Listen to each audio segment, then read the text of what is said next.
Здравствуйте, с вами Игорь и Лиза в этот день в истории. И мы расскажем вам о самых знаменательных событиях, которые произошли за эту неделю.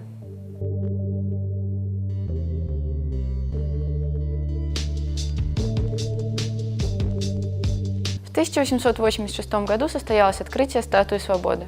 Статуя Свободы, озаряющая мир, называемая в народе проще «Леди Свободы», была сделана в честь столетия американской революции, подаренной американцам французскими гражданами. Она является одной из главных достопримечательностей, которые посещают Нью-Йорк как граждане США, так и туристы со всего света. Чтобы добраться до короны статуи, в которой расположено 25 окон, и взглянуть с высоты на Манхэттен, нужно пройти 356 ступеней. Статуя изготовлена из тонких листов меди, закрепленных на стальном каркасе. Медь для изготовления главного американского символа закупали в России, в Нижнем Тагиле.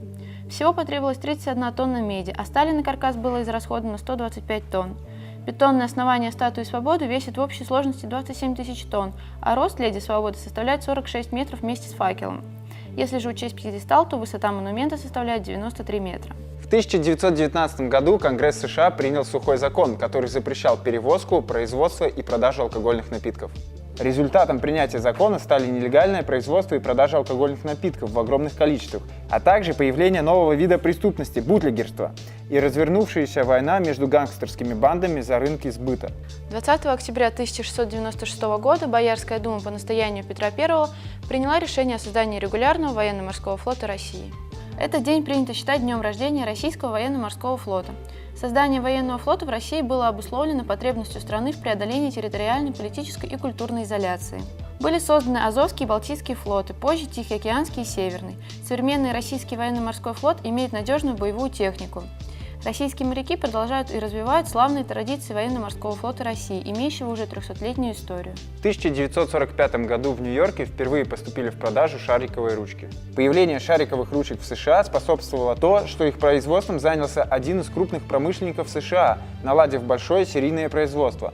После ярмарки в Нью-Йорке ручки появились в широкой продаже. Примечателен тот факт, что поначалу шариковая авторучка была разрекламирована как первая ручка, способная писать под водой. В 1961 году на Новой Земле Советский Союз совершил самый мощный взрыв водородной бомбы в истории, ударная волна которого 3 раза обошла вокруг Земли. Взрыв на Новой Земле, самой мощной в мире водородной бомбы, 50 мегатонн, был приурочен к открытию 22-го съезда КПСС. Взрыв оказал воздействие на атмосферные процессы, и часть радиации неожиданно устремилась через стратосферу вглубь территории СССР.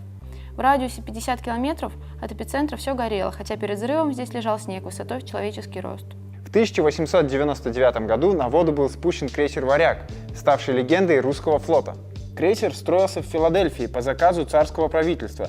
Он был заложен в 1998 году на верфи Крэмпа на реке Делавэр. Полностью строительство корабля было завершено весной 1901 года, и 10 марта он покинул Филадельфию. В 1904 году пришла весть о героической гибели «Варяга» в неравном бою. С тех пор 9 февраля в Андреевском соборе поминальной молитвой чтут память русских моряков, а 4 июля 1976 года в соборе был открыт музей «Варяга». 25 лет назад в Японии вышла первая в мире 16-битная приставка Sega Mega Drive. В 1913 году в Мексике произошел первый в мире воздушный бой. Пилоты 2 аэропланов обменялись выстрелами из револьверов.